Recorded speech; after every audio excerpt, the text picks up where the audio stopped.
What's going on, everybody? Welcome back to another video. So glad you decided to tune in with me and be here with me today on this hot day. I don't know where you're at, but where I'm at, I don't know if you can tell, my face is literally, I just did this 5 seconds ago and I'm already shining. Again, I'm already shining. Again, because it's hot in here in California, Southern California. I live in Hemet. It's hot. I think it's only like 80 degrees, but it's you know, I'm in a garage and it's getting hot in here, man. Oh! So we're gonna make it work today. Thank you for tuning in, guys. I want to talk to you guys. As you see in the title, we're gonna be talking about things that have helped me with my mental health. So I just want to share a few things that have helped me with my mental health and how I kind of go about it and how I just, maintain it. Kind of like a car. You got to maintain your car, tires, oil, all that good stuff. You got to maintain it. So let's go ahead and dive right in. So the first thing I want to talk about, one thing that I do is really simple. Like this video, we talking about mental health and all these. I think when we think of mental health videos, you probably think they're going to talk about these big terms and all this type of stuff. I'm going to be patting my face with this throughout the video. Don't mind me. But I really like to keep things simple. I used to be big into reading these psychology books and learning all these complex terms and I don't even remember all the brain type of stuff, but I mean, that stuff is cool. There's a place to learn it, and there's some things you can learn from that. But I like to keep it simple. I like to just keep it simple. That's what I like to do. Number one, I like to go for walks. I like to just go for a walk. This whole week, I wake up in the morning. I get out of bed as quickly as I can. I'm not rushing myself, but I do try to get out of bed pretty quick because I can lay there for a while before I get up. I'm sure we can get on our phones, we can go on YouTube, go straight to Instagram, go straight to whatever, and spend another 30 minutes just laying there, just doing really nothing.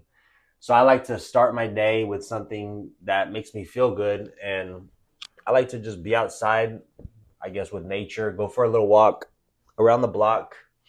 And it's just a good way for me to just start my morning. I really just go for like a 10-minute walk. I'm looking at trees. I'm looking at the grass. I'm just enjoying the morning, and I'm talking to God a little bit. But really, it's just something simple. I just like to keep it simple. I want to wake up in the morning. I want to go straight to just going for a walk. Nothing major, nothing crazy. How does that impact my mental health? For me, what it does, it helps me to start my day just getting moving and just breathing in fresh air, looking at trees instead of looking at TikToks. I just feel better. It's just something that helps me. These things that I want to share with you guys today, these are things that help me. These are not rules that you should follow. These are things that help me, and if they help you, then you can try them and give it a shot. And if it helps you, great. If it doesn't, then stop doing it. So that's what I like to do to start my day. Go for a walk. Simple as that. Simple as that. And it's just a great way to just wake up and just, all right, I'm going for a walk. Sometimes I bring my dog. Most times I don't, and he gets upset about that because he wants to go for a walk. But I don't bring him because then I have to worry about where he's going to step. There's other dogs that are walked in that area, so I don't want him to step in someone else's dog stuff. So when I take my dog, it's just more of a worry. Instead of me waking up, going for a walk, and just being at peace, I'm more worried where he's walking and is he stepping in something that's going to hurt him. And it's just, so I go by myself. Number 2, I like to be intentional with the things that I listen to, guys.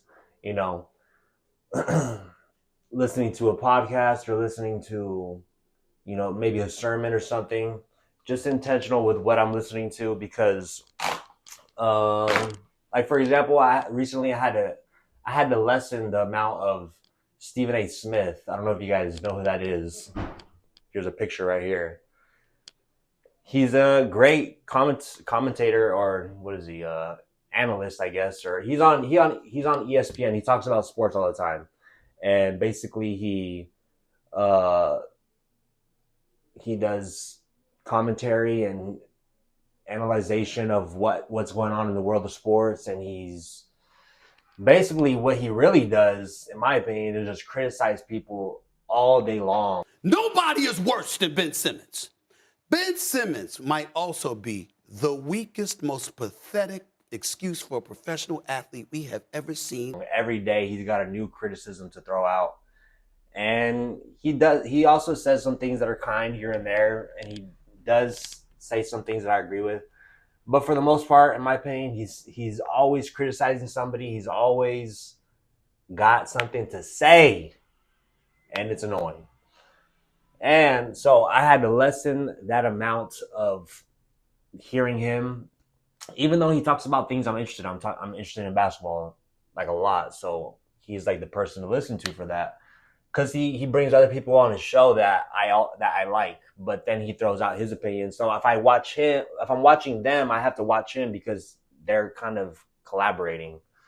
Anyways, I had to cut him out because I don't want to hear people getting criticized all the time. I don't want to criticize myself all the time, because that's what it is. People who are very highly critical, they're very highly critical of themselves. That's the thing. So if you meet someone or if you know someone that's always got something to say about what you're wearing, what you're doing, this and that, you can know that they got some self-hatred, self-criticism toward themselves, like 24/7. So that helps me to not take it so personal. But yeah, I had to lessen the amount of Stephen A. Smith that I was taking in, because he is just a little too angry for me, I guess. So yeah, I had to cut that out a little bit. Because that's not how I want to be. I don't want to be a critical person. I want to be a kind, loving. In my natural way, I'm gonna be honest on this channel with y'all. My natural way is I am critical, highly critical of myself, and then I'm highly critical of others. And I want to I judge how they look on this or how they look on that, because I do that to myself. That's just like my natural way. I don't have to try. I don't have to use brain power to try to think that way. I just naturally am that way. I don't know if you are, or maybe you're less of that, but that's just how I am. I think no matter, we all have our own issues, whether yours are the same as mine or mine are different than yours. But I like that. That's why I don't want to continue to be that way, even though I'm naturally that way. So I have to be intentional with who I listen to. So I'm cutting out Stephen A. Smith a little bit. I still listen to him here and there because he talks about things I'm interested in, but much less. All right, y'all. Another thing that I do to help me complements my mental health, my well-being, and that is being intentional, or just when I see opportunity come, just meeting a new person, talking to a new person, asking them things about themselves, letting them talk about themselves. We all like to talk about ourselves. There'll be times where I'm talking to someone new, and I'm asking them a question about whatever. It could be really anything. And they're talking about themselves, and then sometimes that person might just, they won't ask a question about me and let me talk about myself too. Or maybe they do and they ask the question back. And those interactions are always nice because you meet a new person, and you get to talk about yourself, and it's just fun to talk about yourself. It just is, for that person and for me. But how does that help your mental health? That helps because especially with a person with anxiety or someone with depression or someone with whatever type of mental health issues, whether huge mental health issues or little or whatever you want to call it, it doesn't really matter. Mental health issues in general. It's good to just get out of your mind, get out of your head, um, because you can, like for me, I can stay in my head all day long and not interact, and I can just be really like a snail, just in my shell. But I have to be intentional to just talk to people and interact and meet a new person. And I rather be in my head and continue ruminating on whatever issues I'm worried about. But interacting with somebody, getting out of my head, asking them about themselves is a great way that helps me to understand, like, I'm okay. I don't need to worry all day long. I can talk to this person, see how they're doing. I can laugh.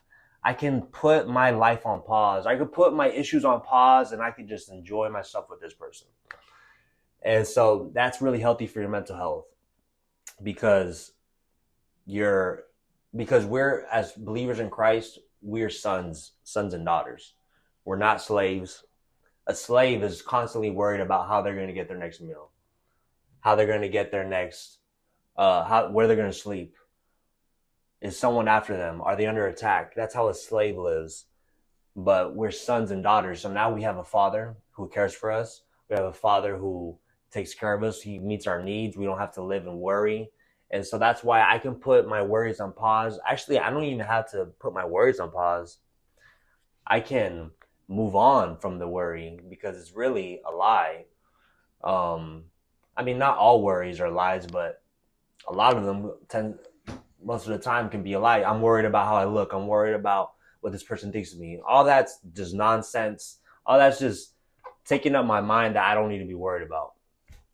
So it's good for your mental health because we're sons and daughters. We know our Father's going to take care of us, and we can just move on with life, interact with people, meet a new person, and that's healthy for your mental health. Last one. The last one. The thing that has helped me with my mental health the most in the past 9 months, I've been thinking about this lately, and that is having fun, enjoying life. And I'm not saying like, oh, I go out of my way and I go to the water park and I go have fun. That could be a way that someone has fun, but just in general, daily life things, just having fun. Even this right now, I've done previous videos where it's less fun, not because I don't enjoy it, not because I don't like it, but because I'm worried and stuff like that. How do I look on camera? Does this look good? Blah blah blah.